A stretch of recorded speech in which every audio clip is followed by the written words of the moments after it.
Rama, di balik surutnya air bendungan Karian akibat kemarau panjang, ini muncul kembali jejak sebuah kampung yang pernah menjadi tempat warga membangun kehidupan. Ya, betul Sheila. Jadi kemarin dan beberapa waktu lalu lah tepatnya. Jadi saya langsung melihat rumah-rumah yang lama tenggelam dan kembali terlihat.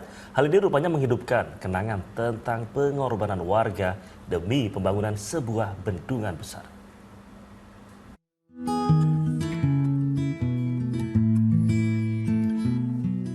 Ya, itu adalah kampung mati yang terlihat kembali, muncul kembali imbas surutnya air di Bendungan Karian, dan warga yang tadinya tinggal di situ kerap kali datang ke sekitar bendungan untuk melihat bagaimana dan juga mengingat nostalgia akan kampung mereka yang hilang. Dan kita akan lihat lebih dekat bagaimana kampung mati yang saat ini ramai diperbincangkan. Untuk mencapai lokasi ini harus menyusuri perairan Bendung Karian menggunakan perahu. Hanya sekitar 500 meter dari tepian, pemandangan yang tak biasa mulai terlihat. Di dasar bendung berdiri sisa-sisa rumah, jalan kampung, dan bangunan yang selama 3 tahun tersembunyi di bawah permukaan air. Kawasan ini dahulu merupakan desa Sukajaya dan Sukarame, Kabupaten Lebak, yang direlokasi pada 2023 untuk pembangunan Bendung Karian. Surutnya permukaan air membuat jejak perkampungan itu kembali terlihat.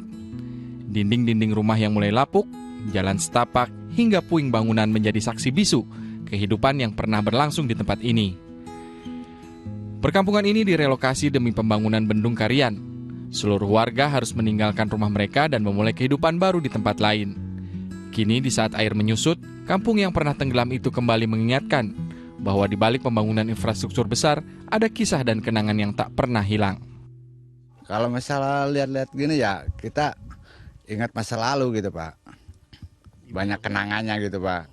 Ya kalau masalah itu mah pencarian ya kebanyakan waktu sebelum digini gitu Kak. Lebih enak. Ya lebih enak waktu sebelum digini. Atau sering-sering lihat, suka nangis semuanya juga gitu kan. Orang namanya kenangan, kampung kenangan.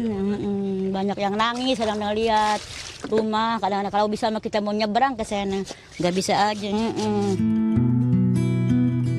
Kemarau panjang yang melanda sejumlah wilayah di Banten membuat debit air Bendung Karian menyusut. Permukaan air turun sekitar 3 hingga 5 meter atau sekitar 5% di titik perkampungan yang tenggelam. Bendung Karian yang dibangun di aliran Sungai Ciberang kini menjadi infrastruktur penting untuk memenuhi kebutuhan air baku, irigasi pertanian, serta pengendalian banjir di wilayah Banten. Ya, jadi dari sisi positifnya daripada munculnya kampung yang tenggelam ini adalah warga sekitar yang tadinya tinggal di sini ini bisa bernostalgia, memutar kembali memori mereka terkait dengan bagaimana mereka masa lalu tinggal di sini. Negatifnya, mereka memang kerap kali kesulitan untuk mendapatkan air bersih dan juga kesulitan ketika memang beberapa kali menyeberangi titik-titik yang masih terdapat lumpur karena imbas penyerutan di Bendungan Karian. Rabat Rumas dan Hasto Haji melaporkan dari Lebak, Banten.